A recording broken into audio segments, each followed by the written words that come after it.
আসসালামু আলাইকুম স্টুডেন্ট, তোমরা কেমন আছো? আশা করি অনেক অনেক ভালো আছো। আর আমিও তোমাদের দোয়া আলহামদুলিল্লাহ অনেক ভালো আছি। তো প্রিয় স্টুডেন্ট, আজকে অনেক দিন পর একটা সুন্দর একটি ভিডিও নিয়ে আসলাম। আমরা জানি যে বর্তমান সময় বই পুস্তক স্কুলে সেভাবে দিচ্ছে না, যার জন্য ক্লাসটাও সেভাবে হচ্ছে না। তো তারপরেও আমি দেখলাম যে ডায়ালগ দেওয়া অনেকটাই প্রয়োজন। তো যাই হোক, আজ খুব ইম্পর্টেন্ট একটি ডায়লগ তোমাদের সামনে নিয়ে আসছি। আশা করি অনেক অনেক ভালো লাগবে। আর তোমরা জানো আমার প্রতিটা ভিডিও ইংলিশ টু বাংলা থাকে, তো সেম এই ভিডিওটি ইংলিশ টু বাংলা তোমাদের জন্য রয়েছে। তো আশা করি তোমাদের অবশ্যই অবশ্যই কাজে লাগবে। তো চলো যাওয়া যাক আজকের বিষয়। তো dialogue, benefit of early rising, তাড়াতাড়ি ওঠার সুবিধা।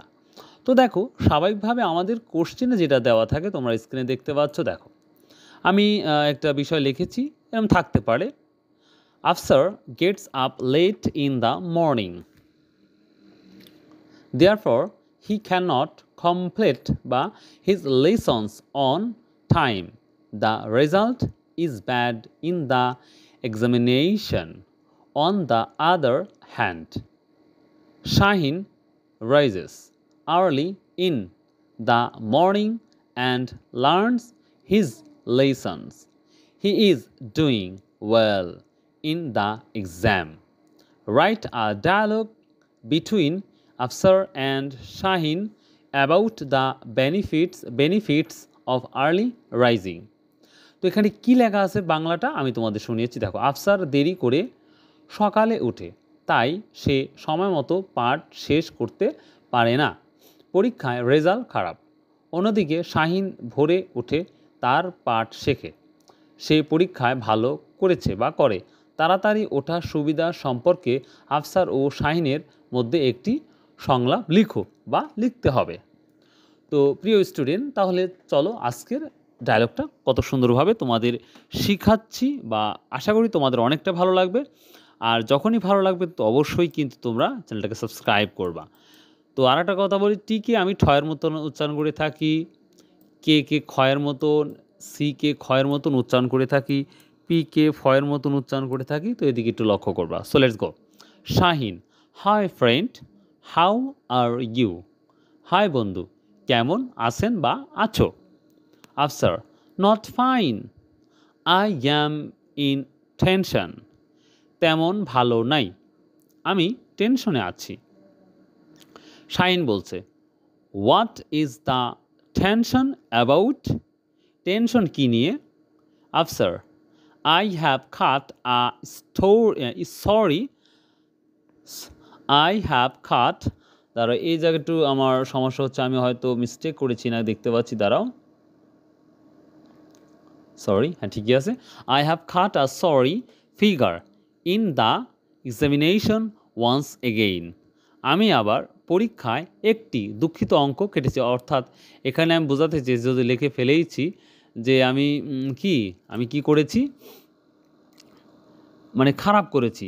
আমি পরীক্ষাতে আবার একটি খারাপ করেছি, আমি আবার পরীক্ষায় একটি খারাপ করেছি, মানে যে কোনো একটা সাবজেক্টে খারাপ করেছি, এই জন্য আমি এটা লিখেছি। তো যাই হোক, এরপরে আমরা আসি। Shahin, you are responsible for it. এর জন্য আপনি দায়ী বা তুমি দায়ী। আফসার, হাউ, কিভাবে? Shahin, you are a late riser, so you cannot complete your lessons on time. তুমি ঘুম থেকে দেরিতে ওঠা ব্যক্তি, তাই আপনি বা তুমি সময় মতো আপনার বা তোমার পাঠ শেষ করতে পারবেন না। এখানে কিন্তু আমি আপনি করে বারবার লেখা হয়েছে, সো সরি। এখানে তুমি আপনি যেটা ইচ্ছা তোমরা বলতে পারো। আর ইউ রাইট, আপনি ঠিক বলেছেন বা তুমি ঠিক বলেছ। Shahin, sure, besides you cannot enjoy a good health for being a late riser. দেখি এখানে কি হবে, এখানে রাইজার হবে।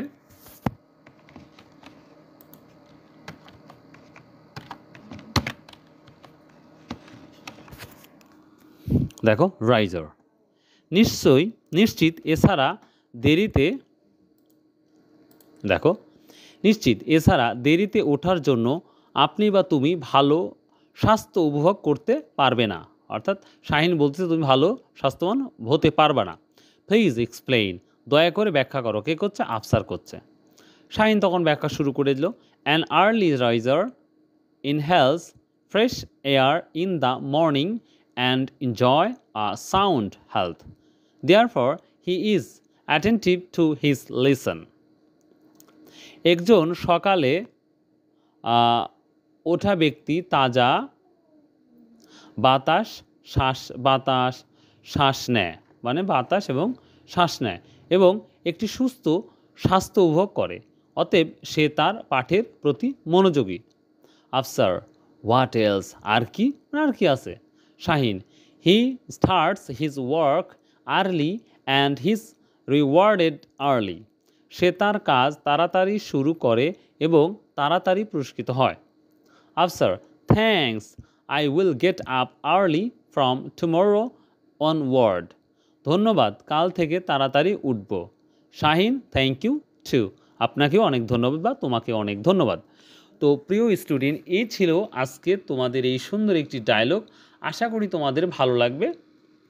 যদি ভালো লাগে অবশ্যই চ্যানেলটাকে সাবস্ক্রাইব, শেয়ার অ্যান্ড কমেন্ট করবে।